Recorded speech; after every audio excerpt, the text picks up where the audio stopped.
भारत में जब भी कैब सर्विस की बात होती है तो कुछ पॉपुलर कंपनियों के नाम आप उंगलियों पर गिन सकते हैं। इसमें से एक अमेरिकी कंपनी उबर का नाम तो आपने सुना ही होगा। सुना ही क्या, आप में से कई लोगों ने इसकी सर्विस भी ली होगी। दुनिया के 70 से ज्यादा देशों में कारोबार करने वाली उबर के सीईओ दारा खुसरोशाही ने अपने भारत आगमन पर देश के दिग्गज कारोबारी और अडानी ग्रुप के चेयरमैन गौतम अडानी से मुलाकात की है। इस मुलाकात के बाद गौतम अडानी ने सोशल मीडिया पोस्ट के जरिए उबर के साथ फ्यूचर टाई अप को लेकर हिंट दिया है। वहीं खुसरोशाही का भी ट्वीट इसी ओर इशारा कर रहा है कि दोनों मिलकर ईवी सेक्टर में कुछ धमाल करने को तैयार है। आइए जानते हैं पूरी खबर डिटेल्स में। नमस्कार, मैं हूं डॉक्टर तन्वी सिन्हा और आप देख रहे हैं बिज तक। उबर के सीईओ दारा खुसरोशाही इन दिनों भारत में है। ऐसे में एक दिग्गज कारोबारी दूसरे से मिलने का मौका कैसे चूक सकते हैं।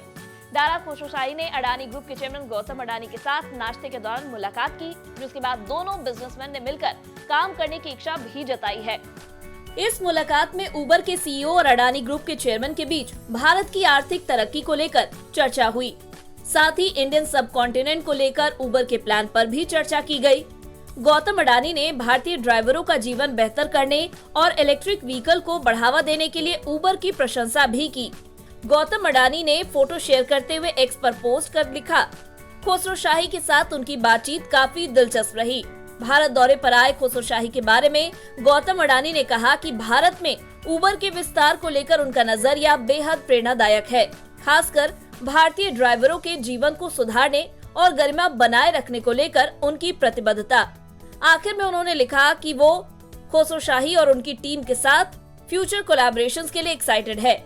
वहीं गौतम अडानी के ट्वीट पर उबर के सीईओ ने लिखा कि उन्होंने गौतम अडानी के साथ डिलीशियस ब्रेकफास्ट के दौरान अपने बेहद शानदार बातचीत में भारत की फिनोमिनल ग्रोथ और देश में बढ़ते एंटरप्रेन्योरशिप को लेकर चर्चा की।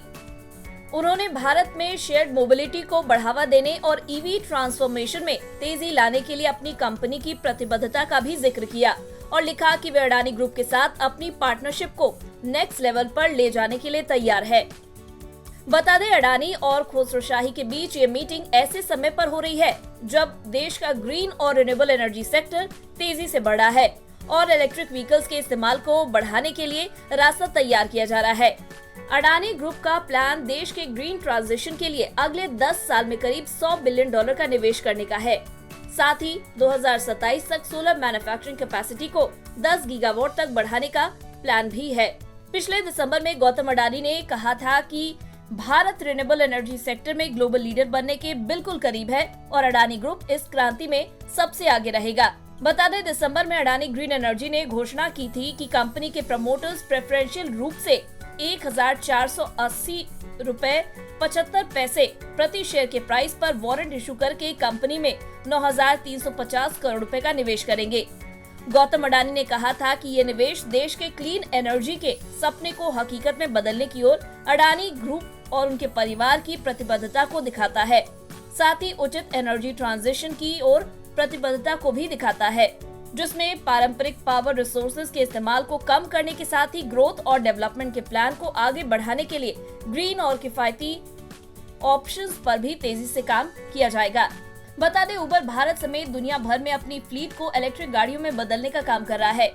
इस महीने की शुरुआत में उबर ने बताया था कि उसकी इको फ्रेंडली और ग्लोबल ईवी सर्विस उबर ग्रीन अब दिल्ली में भी अवेलेबल है। वहीं 22 फरवरी को उबर ने अपने open network for digital commerce यानी कि ONDC के साथ भी डील की है। कंपनी ONDC की मदद से उबर ऐप पर ज्यादा से ज्यादा मोबिलिटी ऑफर देना चाहती है। ONDC के साथ मिलकर उबर ज्यादा सुरक्षित और सस्ती राइड सेवाएं दे सकेगी। भारत सरकार के department for promotion of industry and internal trade ने ONDC को एक नॉन प्रॉफिट प्राइवेट ऑर्गेनाइजेशन के तौर पर बनाया है। बता दें, इससे पहले उबर के सीईओ दारा खुसरोशाही ने इन्फोसिस के चेयरमैन नंदन निलेकणी के साथ बेंगलुरु में मुलाकात की थी। उन्होंने कहा था कि दुनिया भर की कंपनियों और सरकारों को भारत के डिजिटल पब्लिक इंफ्रास्ट्रक्चर यानी कि DPI से सीखना चाहिए। उन्होंने भारत की तकनीकी तरक्की का लाभ उठाने की भी इच्छा जताई। नंदन निलेकणी ने जब उनसे भारत के बारे में पूछा तो उन्होंने कहा कि भारत देश सबसे कठिन मार्केट में से एक है। भारतीय कस्टमर बहुत कुछ चाहते हैं और बेहद कम पैसा देना चाहते हैं। अगर उबर यहाँ सफल हो गई तो वे दुनिया भर में कहीं भी सफलता हासिल कर सकते हैं। वहीं खुसरो ने भारत दौरे पर नई दिल्ली में केंद्रीय मंत्री पीयूष गोयल से भी मुलाकात की और सस्टेनेबल और डिजिटल इनेबल ट्रांसपोर्टेशन के लिए प्रस्तावों पर चर्चा की। इसके साथ ही शुक्रवार को उन्होंने विदेश मंत्री एस जयशंकर से भी मुलाकात की। जयशंकर ने एक्स पर लिखा कि भारत में कारोबार करने को लेकर खुसरो का आशावाद उत्साहजनक है। गौतम अडानी और उबर के टाई अप को लेकर आपका क्या कुछ कहना है, हमें कमेंट कर जरूर बताएं। वीडियो पसंद आया हो तो इसे लाइक और शेयर करना ना भूलें। साथ ही बिजनेस जगत की खबरों से अपडेटेड रहने के लिए बने रहे हमारे साथ और देखते रहे बिज़ तक।